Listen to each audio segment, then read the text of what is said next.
Morning बच्चों। आज अपन शुरू कर रहे हैं संचार माध्यम और संचार प्रौद्योगिकी अध्याय 6। ठीक है।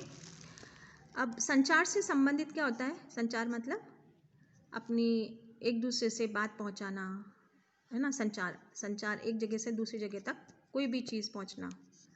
माध्यम क्या है इसका? ठीक है। संचार प्रौद्योगिकी किसके माध्यम से, मतलब इस जो माध्यम है कौन कौन सी नई तकनीक से हम इसको प्रयोग कर रहे हैं, संचार का प्रयोग कर रहे हैं। संचार के साधन कौन कौन से हैं? याद आ रहा है दिमाग में? संचार के साधन अभी वर्तमान में क्या बना हुआ है?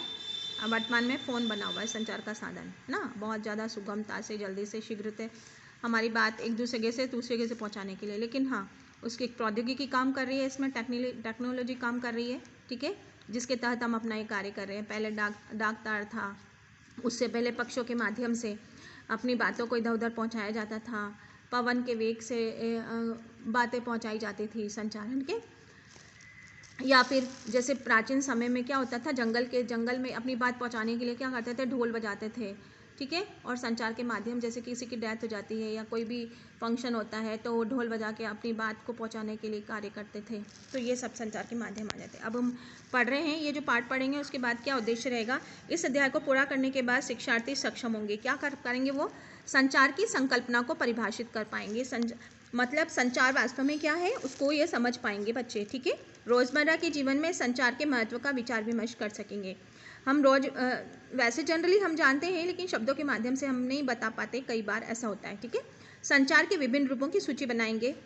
संचार प्रक्रिया का वर्णन करेंगे। संचार माध्यमों के वर्गीकरण, कार्यकलापों की व्याख्या करने में विभिन्न संचार प्रौद्योगिकी का विश्लेषण करेंगे। मतलब हम जो ये पूरा लेसन कंप्लीट हो जाएगा तो ये सारे उद्देश्य हम पूरा कर लेंगे। ठीक है। और आप लोगों से, बच्चों से बार बार मैं बोल रही हूँ कि आप लोग जो वीडियो है आप उसको 2 बार अवश्य देखा करिए। एक बार में कोई भी चीज़ अच्छे से समझ नहीं आती है। हम 2 बार देखेंगे तो हर बार अपना कॉन्सेप्ट अलग अलग विचारों से क्लियर होता जाएगा। ठीक है।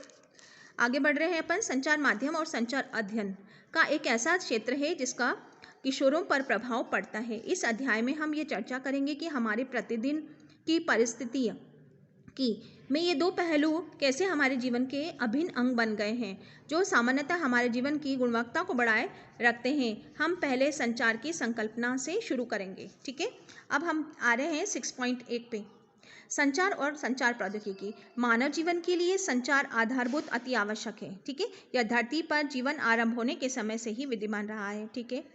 आधुनिक समय में तेजी से विकसित होती प्रौद्योगिकी के साथ ही लगभग हर सप्ताह बाजार में नई संचार विधियां, उपकरण आ रहे हैं। इसमें से कुछ अपनी गुणवत्ता, उपयोग के कारण लोकप्रिय हो जाते हैं, काफ़ी समय से कायम रहते हैं। आगे दिए गए चित्रों के अध्ययन देखिए और चित्रित विभिन्न व्यक्तियों की स्थिति, भावनाओं और उनके विचारों को समझने का प्रयास करेंगे। ठीक है। अब देखते हैं अभी क्या हो रहा है।